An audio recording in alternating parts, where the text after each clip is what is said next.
Yves et Lucie, c'est une belle histoire que nous connaissons tous. Je parle d'Yves Coppens, bien entendu, et de Lucie, l'australopithèque dont les ossements ont été découverts à Hadar, en Éthiopie, après un sommeil de plus de 3 millions d'années. Mais figurez-vous que d'autres australopithèques ont été découverts en Afrique, beaucoup plus au sud, et dès le début du XXe siècle. Pour en savoir plus, écoutons Dominique Gomery, paléoanthropologue. Quand on évoque le berceau africain, la plupart des gens pensent à l'Afrique de l'Est, où ont été découverts de nombreux préhumains et ancêtres potentiels de l'homme. Par exemple, la fameuse Lucie, découverte sur le site d'Hadar en Éthiopie et qui appartient à l'espèce Australopithecus afarensis. Mais cette intense activité des chercheurs en Afrique de l'Est a quelque peu éclipsé des découvertes importantes faites dans une autre partie de l'Afrique, l'Afrique du Sud. C'est bien en Afrique du Sud qu'ont été découverts les restes du premier Australopithèque dans la carrière de Buxton Lime Rocks, située près de la ville de Taung.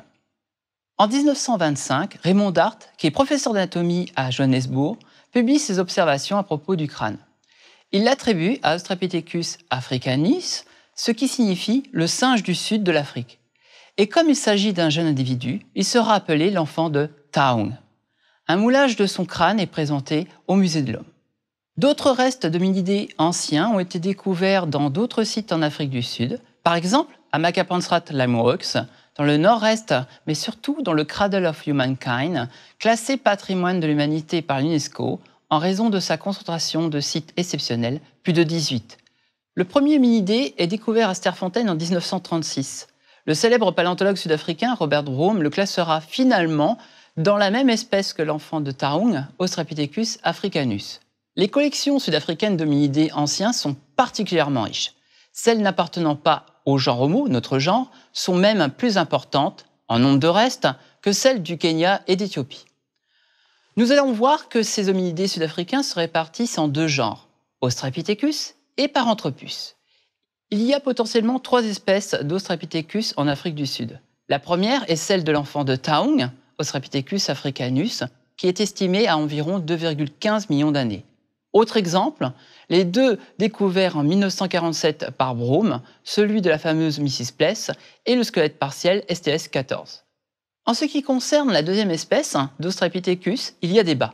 Il concerne les spécimens plus anciens de Sterfontein, comme le fameux Littlefoot, qui pourrait être âgé de plus de 3 millions d'années, et des spécimens de Makapansrat Lime Rocks, datés entre 3,03 et 2,58 millions d'années.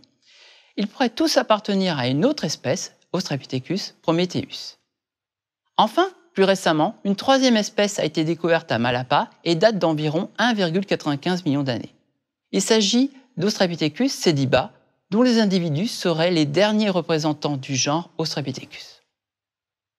Pour tous ces australopithèques, l'Afrique du Sud aurait été en quelque sorte une zone refuge. Sont-ils tous issus d'une seule migration vers le sud, puis d'une évolution sur place ? Y a-t-il eu plusieurs migrations vers l'Afrique du Sud ou à partir de l'Afrique du Sud? Les recherches continuent. Les paranthropes se différencient des australopithèques par des adaptations à un milieu plus ouvert et plus sec, et par une consommation d'aliments parfois plus difficile à mâcher. Certaines découvertes suggèrent une grande variabilité morphologique dans cette espèce. Il ne semble exister qu'une seule espèce de paranthrope en Afrique du Sud, Paranthropus robustus, datée entre 2 et 1 million d'années. À noter cependant qu'il y a eu une tentative scientifique de regrouper les spécimens de paranthropes trouvés à Swartkrans en une espèce différente, Paranthropus crassidens.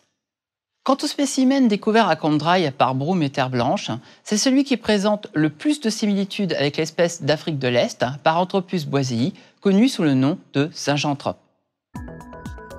Nous retiendrons de l'intervention de Dominique Gomery que c'est en Afrique du Sud que l'on a découvert le premier australopithèque et plusieurs spécimens importants pour l'histoire de l'anthropologie, que c'est une région de forte diversité environnementale et biologique, et c'est pourquoi l'Afrique du Sud est une zone de recherche anthropologique très active et prometteuse.